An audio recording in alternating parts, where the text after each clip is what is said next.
Hello, everybody. I'm Jim Durrett, Mayor of Montgomery County, and just happy to bring another one of our little short series about shining the light on people that really make county government work.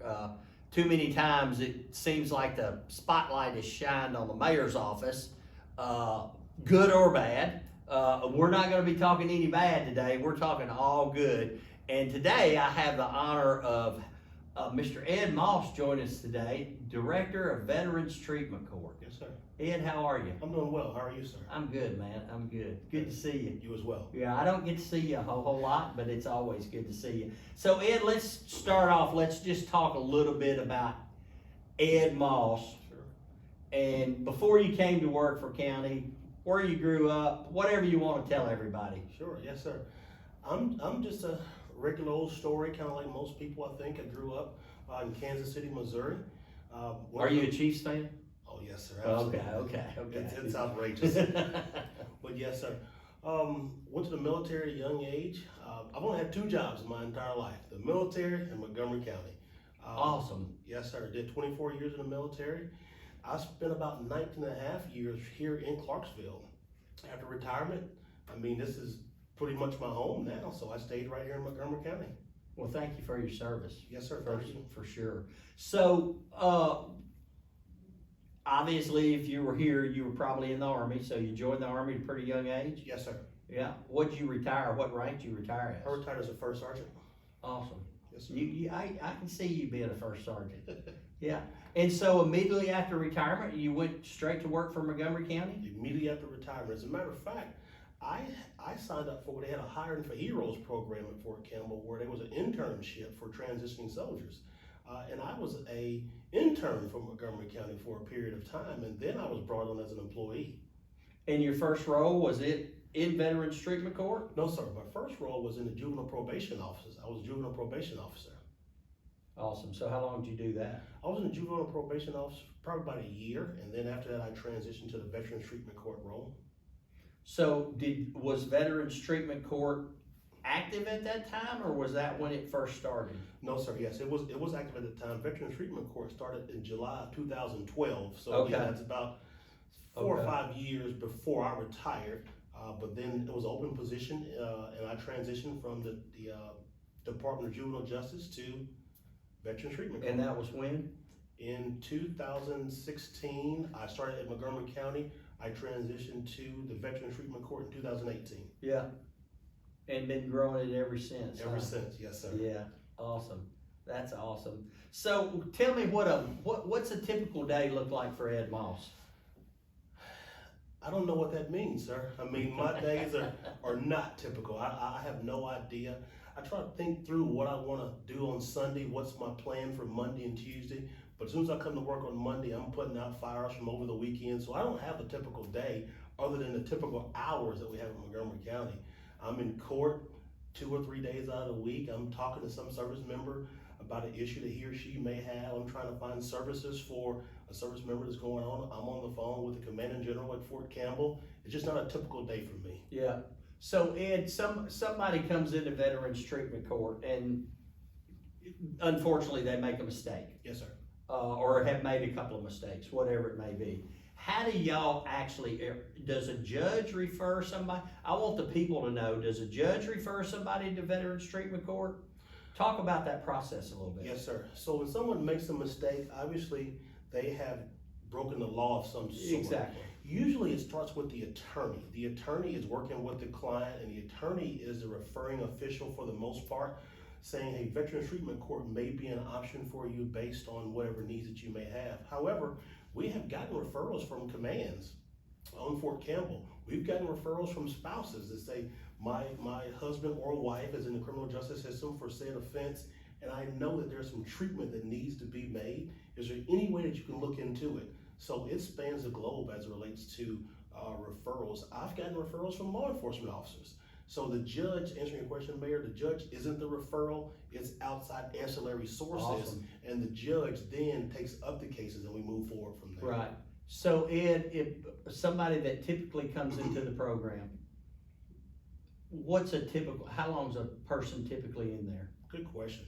So the program is about a minimum of 12 months, minimum. Now, that can go up to 24 or 36, depending on how the individual progresses. Right.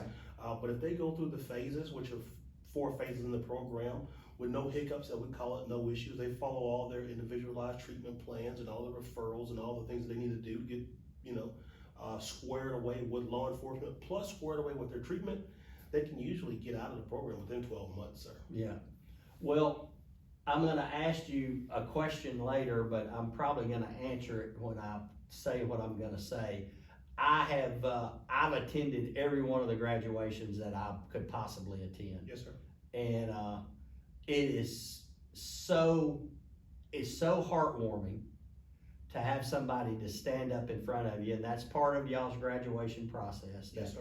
Every graduate has to get up and address the audience, or whomever. Yes, sir. But to hear them talk about where they were and to talk about what the program has done for them, and so many of them have said it saved my life.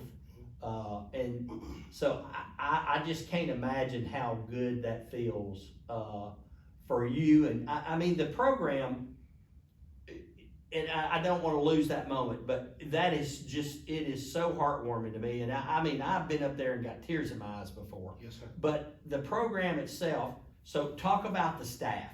So it's you and how many?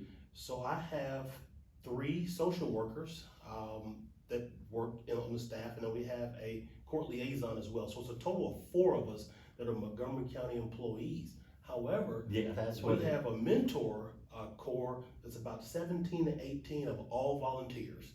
They just volunteer their time because they want to give back to the veteran community as well.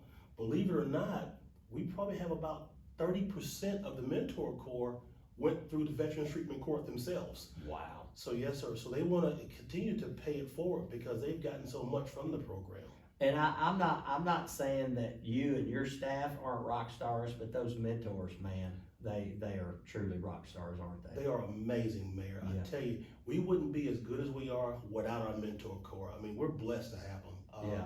They don't ask for anything, don't want anything, but to see other people do well. So that's amazing what we have as far as a mentor core. That is so awesome. So, and you may not know the answer to this question, but what is your graduation rate, for lack of a better words? I'm sure some people get in the program and they just fall out. Yes, sir. Yeah. Well, so we have graduations quarterly, and it is really based on who's in the program, so it fluctuates every quarter, but we hover around 88 to 89% graduation That's good, rate. man. So we do extremely well. We really work hard with the mentors, the judge, and the judge is a pretty key component to that because, the judge is so personal with them. He finds those things that are important to them. So that interaction between a judge and a mentor or mentee, judge and a participant is extremely important. So we do extremely well for graduation rates. Yeah. What do you see as some short-term or long-term challenges for Veterans Treatment Court? Well, Mayor, I'm always going to say this. A challenge for me is resources. Yeah. How am I able to continue to have viable employees to be able to continue to have the services that we produce for the population? That is a short term and always going to be a long term. I think everyone probably has. Again, in the military, we find ways to overcome those challenges, and we have found ways to overcome those challenges. Right. But it would be beneficial to be able to have a smaller caseload. That way, the social worker can have more time with the participant to be able to address his or her concerns more effectively. Yeah, you don't want to water down that part of it. You don't want to just make it a process that, somebody may need a little bit more than somebody else. And Absolutely. You want to make sure you have that time. So typically, how many people, and you talked about y'all graduate once a quarter. Yes, sir. So typically, how many people are in y'all's program at one time? We have 87 in the program right now, Wow. sir, and we have 23 waiting to get in the program. And when I say waiting to get in the program, there's some documentation that I'm waiting on from the district attorney. There's some documentation I'm waiting on for the attorneys and for the future participants. So we'll be over 100 participants in probably about 2.5 weeks. And then we have a next orientation, which is scheduled for May. So again, as you stand, we have about 86 participants right now. Wow, that's awesome. Yes, sir. That's awesome. So you pretty much, other than your military service, worked in government really all your life, all your working life. Yes, sir.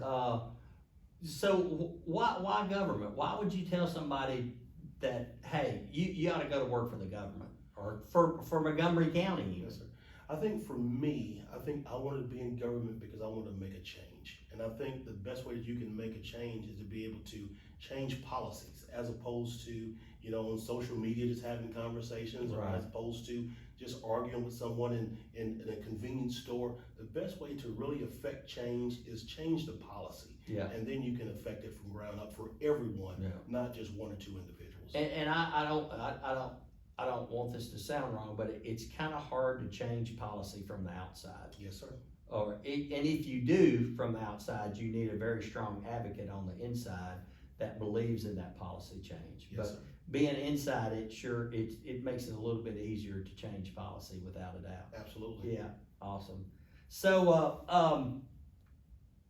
I kind of asked this question, but so you're interviewing somebody to come to work as a caseworker. Yes, sir.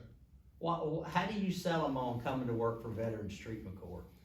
Well, I don't think that I sell them at all. I think that it's a calling. When we have an interview process, you can tell that someone is there for the right reasons. Mm-hmm. And if you're there for the right reasons, there's not much for me to sell to them. You can tell that they're there to help someone else be successful. It's not really about them. And I think that's why, again, another reason why I like the government and want to be in the government, and kind of going back to your question that's about Montgomery County, why would you want to do that? It's about the people. I don't think you get into this business to do something just for yourself. Right. So I don't sell them. I think, it's you can tell who wants to do it for the right reasons. Yeah. What do you think? What do you think something significant that you've done since you've been director that's maybe changed the flow, whatever, that's made it Veterans Treatment Court better? I think one thing that I wanted to do when I first came on board, and you asked me the question, what something that you wanted to do in 5 years, and I wanted to have where other organizations are calling us to figure out what we're doing well, as opposed for us calling them to figure out what they're doing well. That was one of my goals. Second goal is to diversify the workforce. I think that I wanted to have mentors and employees that look like the population that we serve. I think that it's better communication, it's better, or it's more advantageous for success. And that's something that we really strive and work really hard to, with the mayor's office and the HR department, the chief of staff, to really have that workforce that looks like the people that we serve. So those are two things that I'm really proud of. Kind of going along where we ensure that we do not create this cookie cutter approach to treatment. Everyone has their own individualized treatment plan based on his or her needs. It's not something, all 86 people are not treated the exact same way. And I'm really proud of that. That's awesome. Well, you know, your last graduation was what, 4 weeks ago? Yes, sir. And the governor came. Yes, sir. So that ought to tell people that, hey, this Montgomery County Veterans Treatment Court, it's legit, it's for real, it's doing good things in our community. Thank you, sir. I appreciate it. Yeah, awesome. And talking about that, Ed, I think what y'all do is just one of the things that Montgomery County really does well as far as trying to help our veterans. Our VSO department, and there's just so many other things that we do that really help our veterans. And I think that's, when you talked about interviewing somebody, I think that was your calling as well. Yes. To come in and try to help people, and you had the opportunity to help veterans, and being a veteran yourself, here you are. Yes, sir. Yeah. So you meet somebody out on the street, Ed Moss isn't the guy that'll shy away from a conversation. No, not at all. But they start asking you some questions, and like maybe a direction or something, and Sure. But you find out this couple that you're talking to wants to move to Montgomery County, Sure. or they're thinking about moving to Montgomery County. What's Ed Moss tell that couple on why they should move to Montgomery County? I think I'm gonna go back to my original point, or my original answer. It's about the people. When someone says good morning to you, they probably mean it. I think if you come to Montgomery County, you're gonna run across some folks who are really genuine. If you have a family, it's an awesome place to raise your children. I've raised 2 children here. I have 1 kid going to Austin P right now from here. So I think it's a nice place to live. The community is continuing to grow. It's a very diverse community. Nashville is not too far away if you want to get out and do some city life, but then you want to come back to Clarksville and enjoy the nice, relaxed atmosphere. That's what I would tell people, because again, you can make a change and have a great time while doing it right here in Clarksville. Awesome. You make me want to move here. Yes, sir. So, and I said this earlier, and I probably answered it, but I want to hear it in your words. What's been the most gratifying experience that you've had in your current role? You did say it, just watching someone make a change in their life, watching someone who's going through an extremely difficult time at their lowest point or near their lowest point, and then they've turned the light on, and now the light is bright in their eyes again. I talk about my father a lot. He's no longer with us, but I do share a lot of stories with him. I wouldn't be here if it wasn't for my father. The things that he's given me as a kid, the things that he's done for me as a kid, which has really made me want to figure out how to give back to so many people, because I'm blessed. I'm blessed beyond my wildest dreams. So that's the most gratifying part of it to me, seeing a family back together, seeing someone putting the pieces back together and becoming whole again, and just happy. Yeah, I mean, when you see those graduations, you see those families in there, and some of them have kids in there with them, and Yes, sir. their parents are there, and their spouses are there. It's pretty dadgum gratifying, isn't it? Yes, sir. Yeah. Absolutely. Yeah. If you could make one big sweeping change to Veterans Treatment Court, what would you do? Just make it 10 times as big as it is? Oh wow, that's a great question. If I could make one big sweeping change to vet court, could I have you as one of the guest speakers for every graduation we have? I don't know. I'm not that good of a speaker. Yeah. Answering the question, I think that I would like to have every resource at our disposal to be able to help every situation that we possibly could. Yeah. It is very demoralizing to me when I can't help.